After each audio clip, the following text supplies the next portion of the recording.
ازيكم حبايبي؟ عاملين ايه؟ ان شاء الله يا رب تكونوا بخير. ايه رايكم في الاختراع ده؟ الاختراع ده محدش عمله قبل كده الا اللي كان جاهز. انا شفته جاهز. آه، عاملينه في ادوات اللي جايبينها من الصين عارضينها، فعجبتني الفكره، عرفت انفذها، ما كلفتش عليا جنيه بامانه. انا ما هستخدم الحاجات زي كده فيها. ما اكدبش عليكم، انا كنت بكيسه كده اربطه واحطه في خشب المطبخ، بس الفكره دي تحفه بامانه. شوف، هعديه بالشكل اللي انتوا شايفينه ده من فوق. طريقة سهلة وبسيطة. ده شكلها بعد ما حطيت العدس والبصارة فيها وفول الفول يعني. بصوا شكلها تحفة، ما كلفتش عليا اي حاجة. جنيه واحد ما كلفتهوش. ليه؟ جزاز بيبسي، جركن منظفات، جركن منظفات بس كده، ولا اي حاجة. كان على اللون ممكن تسيبها بيضة زي ما هي، يعني جنيه واحد ما دفعتش فيها. بصوا شكلها تحفه ازاي بعد ما غطيتها كده اهو. استخدام اللي انت عايزاه وتقفليها بالشكل اللي انتوا شايفينه ده. ايه رايكم؟ تستخدمي لها اللي انت عايزاه وتقفلي الغطاء. شكلها بامانه تحفه تحفه بجد. فاتمنى الاختراع ده شجعوني بيه. تعملوا لايك، عشان اللايك هو اللي بيرفع الفيديو بامانه. فخساره الفكره دي، انا عاوزه اوصلها للناس كلها. من ما فيش اعاده تدوير الحاجه تحفه زي كده. كمان هنا انا عملت فكره تانية قبل كده برضو، انا اللي اخترعتها وشفتها نفس الطريقه بالظبط جاهزه ونفذتها، ومحدش عملها قبل كده. زي ما انتوا شايفين كده، شلت كميه معالق وسكاكين. دي انا بس معلقتش، تحط عليها فوطه اهي زي بالشكل اللي انتوا شايفينه ده.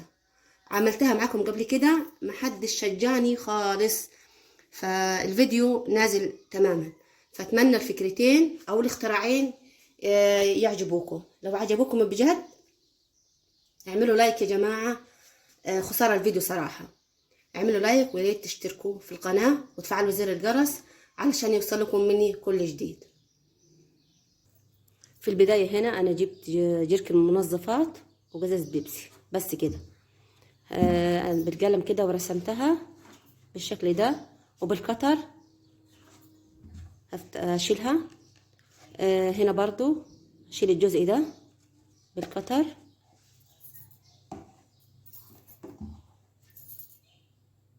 بالشكل اللي انتوا شايفينه ده. اخدت الجزء ده كده اهو، وجزازة البيبسي شلت الجزء ده. بعد كده جبت المكوة سخنتها، امشي كده عليها. بصوا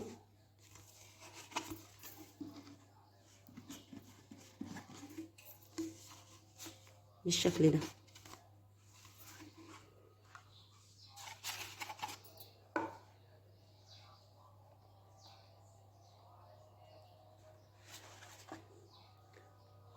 واعمل كده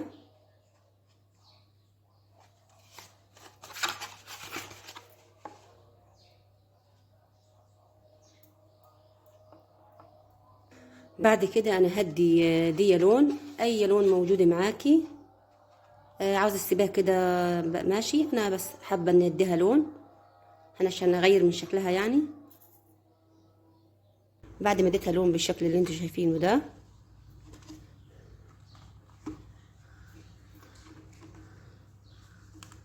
هظبطها بالشكل ده. هنا جبت مسمار وبنسة زي كده، امسك بها المسمار كويس كده، وعلى النار اسخن المسمار، وافتح هنا فتحتين بالمسمار كده، وفتحتين هنا وفتحتين هنا كده بالشكل ده. انا ما استنيتش عليها لغايه ما نشفت كويس. بعد ما اخلص اصلحها تاني واغسل ده. بعد كده هنا جبت سلكة مرنة وابدأ اخيط اهي كده بالشكل ده.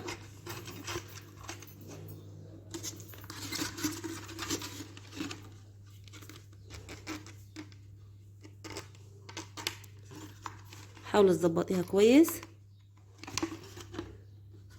كده.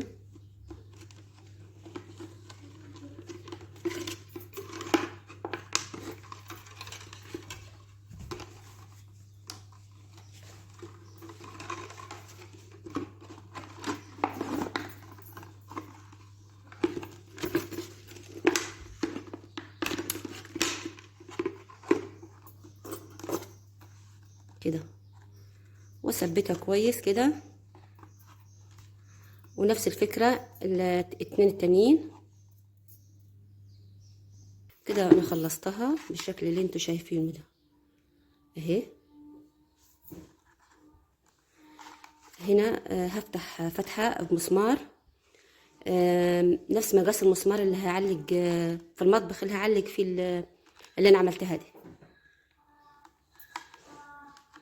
بعد كده جبت جاز الزيت زي كده، اخدت الجزء اللي من تحت اللي هو ده ودهنته بنفس لون الجركن. هعمله غطية كده بالشكل ده.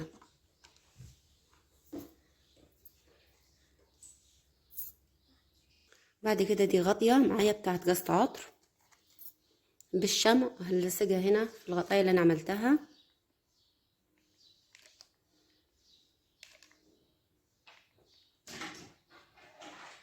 كده.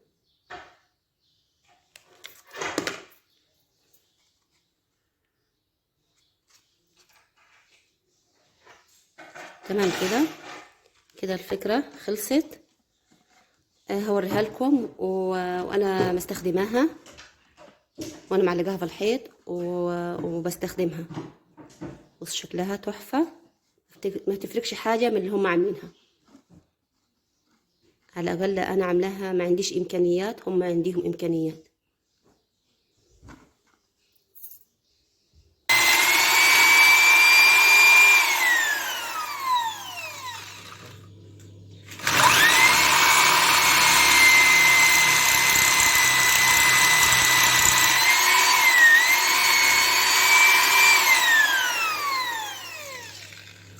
ده شكلهم حبايبي بعد ما علقتهم.